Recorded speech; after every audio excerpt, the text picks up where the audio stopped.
Supercrack Estrella presenta. El verdadero mundo real se habría detenido en el siglo I después de Cristo. La época actual sería solo una ilusión. Hay dos realidades paralelas, el mundo real, el verdadero mundo real se habría detenido en el siglo I después de Cristo.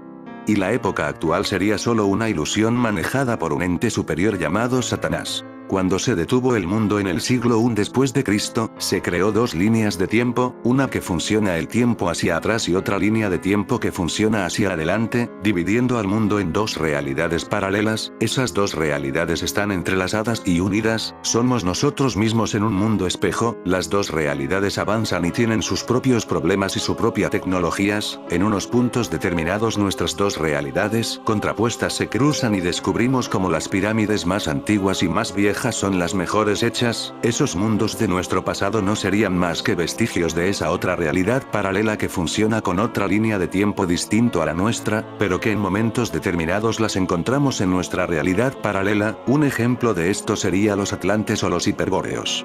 Es como la serpiente que se muerde la cola, como una espiral donde los dos tiempos del mundo espejo se cruzan pero no se pueden ver.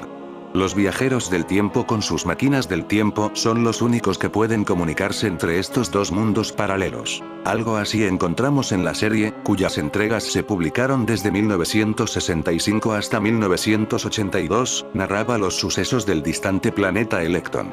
Muy influenciada por historias mitológicas, mostraba sociedades que parecían basadas en las antiguas culturas que han existido en la Tierra. La principal de aquellas era el Imperio de Trigan, aparentemente inspirado en el Imperio Romano. Esta similitud se extendía hasta la ciudad de Trigan, construida sobre 5 colinas, en clara alusión a las 7 colinas en las que se asentaba Roma. Los triganos construyeron naves para viajar por la atmósfera.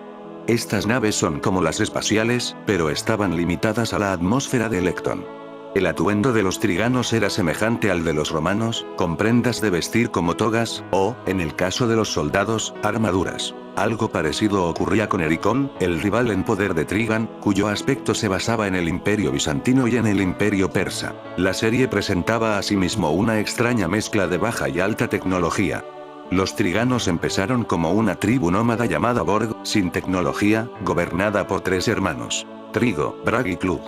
Trigo persuade a sus otros hermanos más conservadores de que deben afrontar las ambiciones del Imperio Locan y, bajo su dirección, la joven nación Trigan se establece bajo la dirección de Trigo, como una civilización con espadas, lanzas y ropas típicas de los romanos, pero con pistolas láser de gran tecnología y una gran marina de naves atmosféricas.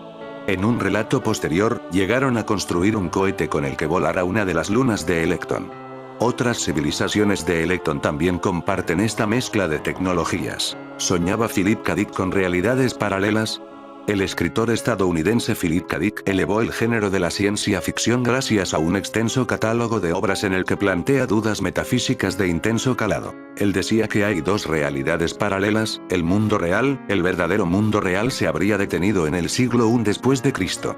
Y la época actual sería solo una ilusión manejada por un ente superior. Desde joven, Dick tuvo sueños recurrentes que, posteriormente, derivarían en extrañas visiones que el autor comenzó a creer realidades reveladas por entes supremos. Aquellas visiones suponían episodios psicóticos, y él mismo se planteó en ocasiones si sufría esquizofrenia. Dejando de lado la posibilidad de la enfermedad mental, y sin pensar tampoco en el cada vez más elevado consumo de drogas, optó por creer firmemente que llevaba una doble vida, que en su interior habitaba también un tal Thomas, que había existido en el siglo I antes de Cristo. Aquellas visiones se convirtieron en material propicio para su obra literaria, en la que abundan personajes mentalmente equívocos, que plantean dudas existenciales sobre si la propia vida es real o no.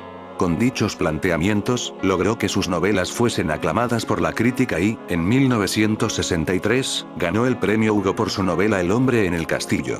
La obra suponía una ucronía acerca de un mundo en que los nazis y los japoneses habían sido los vencedores en la Segunda Guerra Mundial. De dichas obsesiones nació, en 1968, ¿Sueñan los androides con ovejas eléctricas?, la novela en que se basaría Scott para filmar su memorable película. En aquella, Dick plantea al lector la dificultad de discernir entre seres verdaderamente humanos y sus posibles copias desprovistas de emociones. Años después, el autor vio que alguien le había entrado en casa. Los cristales de la ventana estaban hechos añicos, el equipo estéreo había desaparecido y un explosivo había reventado su enorme archivador metálico para hurtarle varios documentos. Alabado sea el Señor, pensó. Es evidente que no soy un paranoico. Finalmente, concluyó que quizás había sido él mismo quien había cometido el robo. Bajo su gestión posthipnótica, se entiende, y con un bloqueo amnésico para no recordarlo. Esta experiencia se ve reflejada en el personaje protagonista de A Scanner Darkly, una de sus novelas más interesantes y autobiográficas, escrita en 1977, y que la editorial Males Herbes nos trae ahora en lengua vernácula. Lo consideran un escritor, sino un profeta, quienes encuentran en sus libros la revelación de una esencia. En cuanto a su suerte como autor, también hay dos grupos perfectamente distinguidos. Convenció de que era un elegido, un profeta, de que sus angustiadas ficciones sobre conspiraciones muy elaboradas, para mantener poblaciones retenidas en la mentira de lo real, para que no advirtiesen que la realidad está hecha de capas y que solo quienes no temen la locura pueden atreverse a indagar en ella, tenían que dar un paso más allá, revelar una verdad sin que importase que hacerlo destruyera el mundo.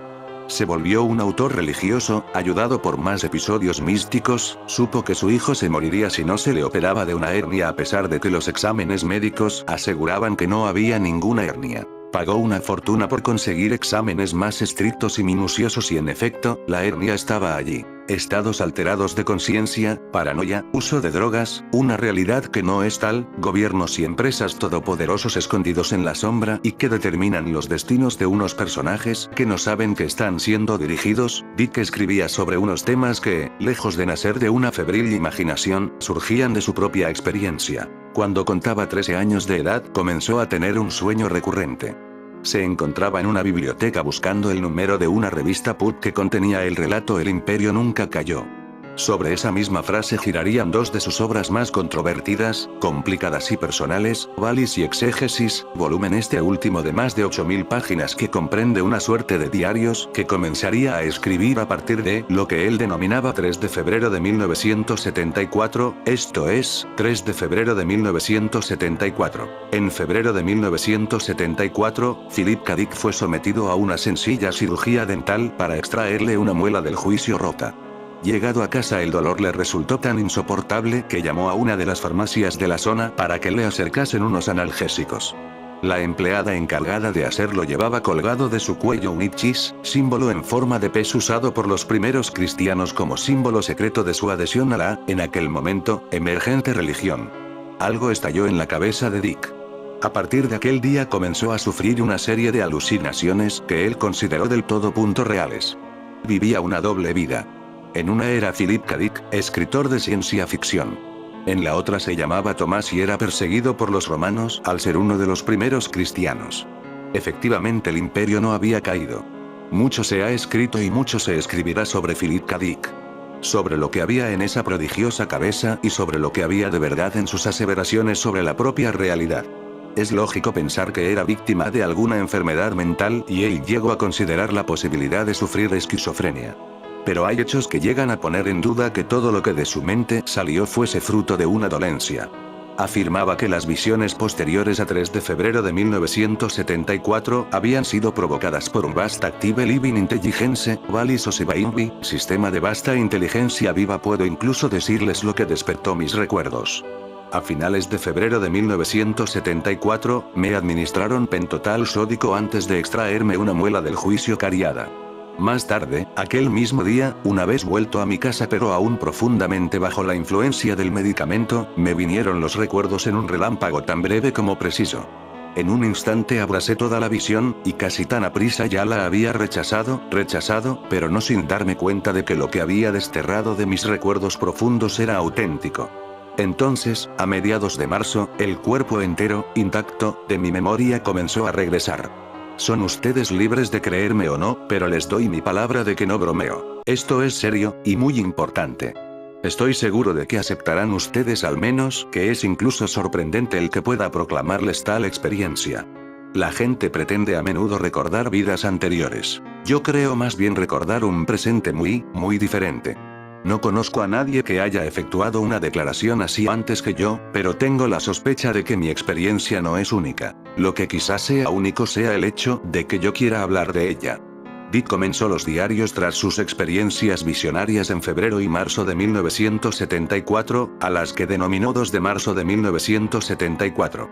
Estas visiones se iniciaron poco después de que Dick se viera afectado por la extracción de una muela del juicio.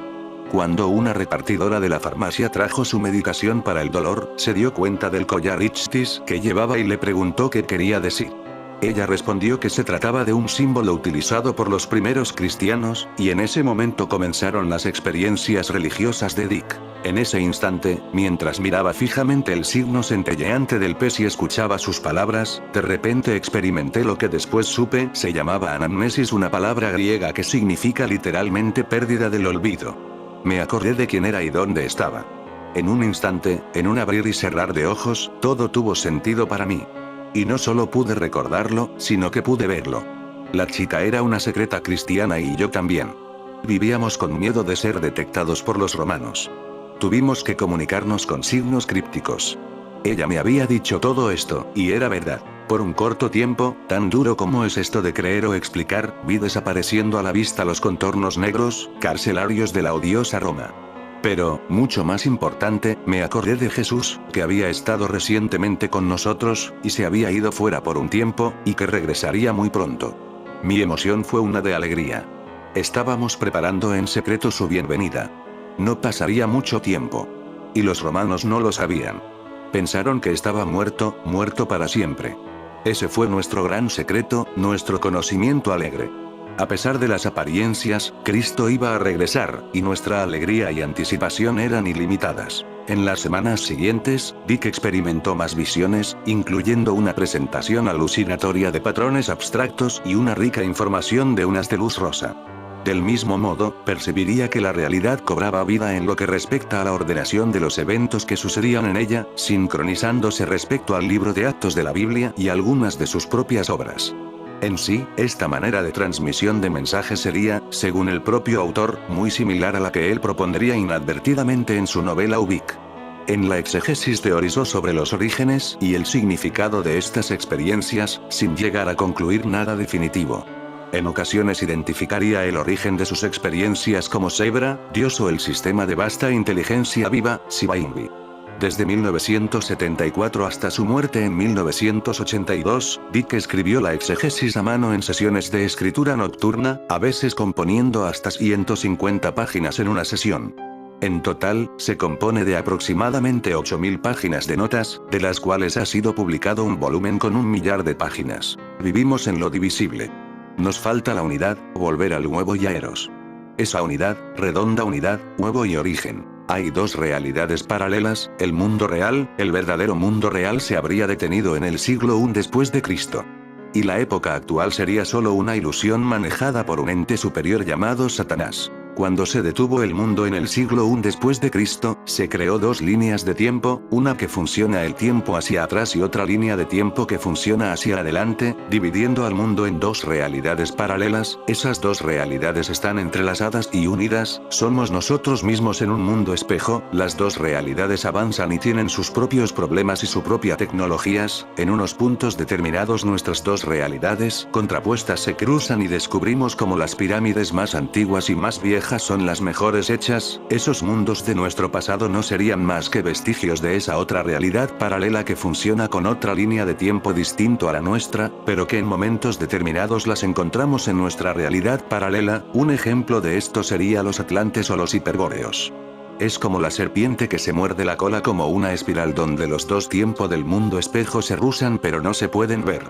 Los viajeros del tiempo con sus máquinas del tiempo son los únicos que pueden comunicarse entre estos dos mundos paralelos. Viajeros del tiempo cambian la historia metiendo al mundo en dos realidades contrapuestas. Hay pruebas de cómo en el año 70 después de Cristo estos viajeros del tiempo intervienen entre los humanos para proporcionar tecnología. En el año 70 la máquina de vapor que descubrieron los griegos, Herón de Alejandría, fue uno de los grandes inventores de la época griega. No solo inventó puertas automáticas o una máquina expendedora, sino creó un artilugio llamado la eolipilá.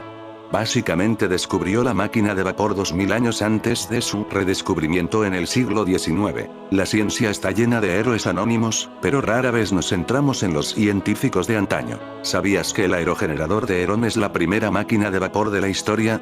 ¿Pudo quizás Herón viajar al pasado y encontrarse con Jesús Cristo? Hace casi 2000 años en Alejandría vivió Herón, un matemático e ingeniero griego que construyó algunas de las máquinas más interesantes e inusuales de la antigüedad.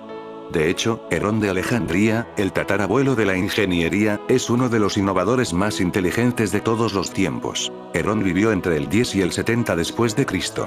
En Alejandría, Egipto, una ciudad que sirvió como epicentro de la ciencia, la ingeniería y la filosofía. Como matemático, Herón también desarrolló muchos diseños mecánicos y máquinas milenios antes que los primeros científicos. ¿Por qué no pensar que pudo conocer a Jesús Cristo? Herón vivió entre el 10 y el 70 después de Cristo. En Alejandría, Egipto, ¿dónde estuvo Jesús en Egipto? En el sur, tras pasar por varias localidades, la Sagrada Familia recaló en el monasterio de Muarrat, en Asiut, donde vivieron 6 meses. Es el lugar donde más tiempo permanecieron en los 3 años y medio que duró su estancia en Egipto.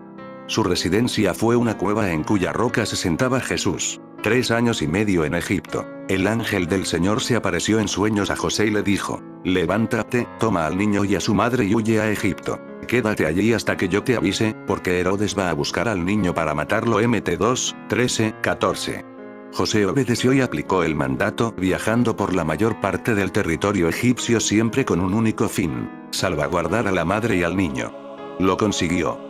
Antiguas tradiciones lo evocan. El Evangelio de San Mateo certifica el cumplimiento de las profecías de Oseas, y de Egipto llamé a mi hijo. Os 11, 1, y, sobre todo, de Isaías. He aquí que Yahvé monta sobre una ligera nube, y entrará en Egipto. Y los ídolos de Egipto temblarán delante de él, y desfallecerá el corazón de los egipcios dentro de ellos. Is 19, 1. Más adelante, Isaías menciona el privilegio que supone para Egipto la entrada de Jesús en su tierra, coronada con una bendición divina. Según la tradición copta, lo pudieron comprobar cuando, adentrándose ya en el corazón de Egipto, llegaron a Basta, ciudad situada a un centenar de kilómetros del Cairo. Basta estaba repleta de ídolos, que se desplomaron ante el paso de la Sagrada Familia.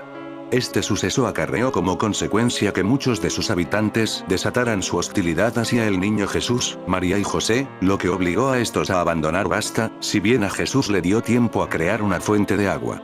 No sería la única. Su siguiente destino, ya en las afueras del El Cairo, fue Mostorodo al-Mahama, que en árabe significa lugar de baño. Así se llama porque allí María bañó a su hijo y le lavó la ropa. Fue este sitio uno de los pocos que la Sagrada Familia volvió a visitar cuando emprendió viaje de regreso a Tierra Santa.